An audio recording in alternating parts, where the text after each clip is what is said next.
Love is a whisper soft and true, a morning sky in shades of blue. It blooms in silence, lingers long, a heartbeat wrapped in gentle song. It bends but never breaks with time, a secret held in subtle rhyme. Not always loud but always near, a flame that warms, a voice we hear. What a beautiful story, right?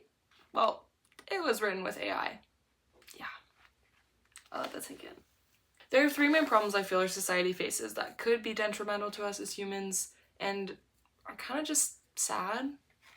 1, the loss of hobbies. 2, our society's obsession with our phones. And 3, AI just in general. Today I'll be focusing on just AI, but I've written about the other 2 topics. If you'd be interested in reading them, they're linked below in my Substack. Now, there are many things that the uprising of AI has affected. The first one we'll be talking about is what I believe is most influential in how we use AI and is indicative of how it'll be used in the future. Now, my problem with this runs deeper than just AI, but there's a strong correlation between the two, and it's enforcing the behaviors and common actions of students nowadays. We fought so long and so hard for everyone to have the opportunity to learn, and now no one does. There's a difference between being in school and actually learning.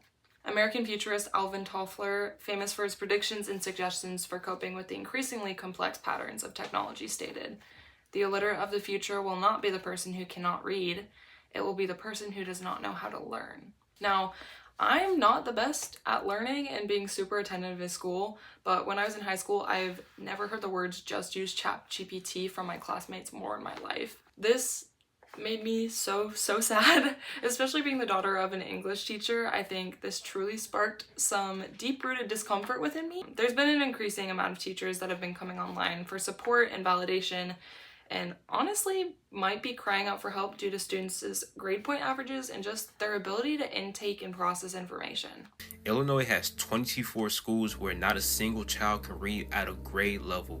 I teach 7th grade, they are still performing on the 4th grade level. I'm talking students were ChatGPTing the response to the question, do you believe that where you are born has an impact on who you turn out to be in adulthood? Do you believe it? You human being with thoughts and opinions, do you believe it? And they are going on ChatGPT, write a response to this question, and then copying and pasting it. The use of AI to influence students to not have to do anything is incredibly worrisome. The ability to write an essay, write poetry, and just be able to write in general is such a privilege and a life skill that I truly believe everyone should at least try to accomplish. Writing isn't for everyone, and I understand that, but just trying can be super helpful for your brain. Trying and even failing is much more beneficial than just putting a prompt into ChatGPT and saying good enough. Now, this applies to many people. AI has put customer service agents, cashiers, call center workers, and many more workers at risk of no longer having a job. But I'm mainly going to focus on one subcategory of workers that I feel as though are majorly affected by AI, which is artists. Go and get it, go and get it, go and get it, go. Go and get it, go and get it, go and get it, go. I got ChatGPT to create my Facebook ads in less than 5 minutes. We just approved Grammarly for the whole company. It's AI, writes an instant first draft, and works everywhere. Did you know humans used to do and be paid to do all of that? But why would we pay humans for their hard work and artistry when we could put things into AI, typically for free, and receive a product in 30 seconds? Why would we buy paintings when Adobe AI could just give us a painting for free that we can print out and put into a photo frame? Because human creation has meaning and beauty. There's something that is in humans that you will absolutely never find in AI software: emotion. Emotion is what drives art and this desire to produce.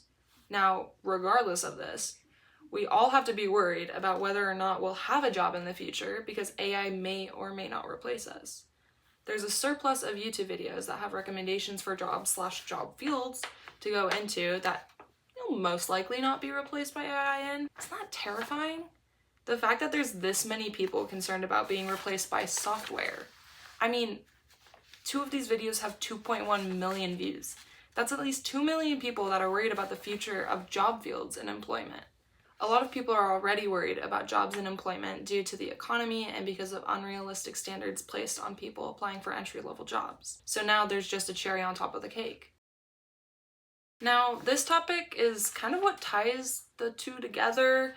If the other two are peanut butter and jelly, this is the bread, and we're about to make the sandwich. We somewhat touched on creativity in the last few topics, but AI truly catalysts into a loss of creativity.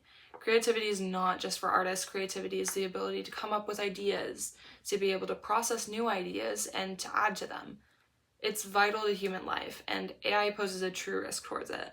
Take ChatGPT, for example. At the beginning of the video, I read a poem, which was written by ChatGPT. All I prompted was, write me a short poem about love.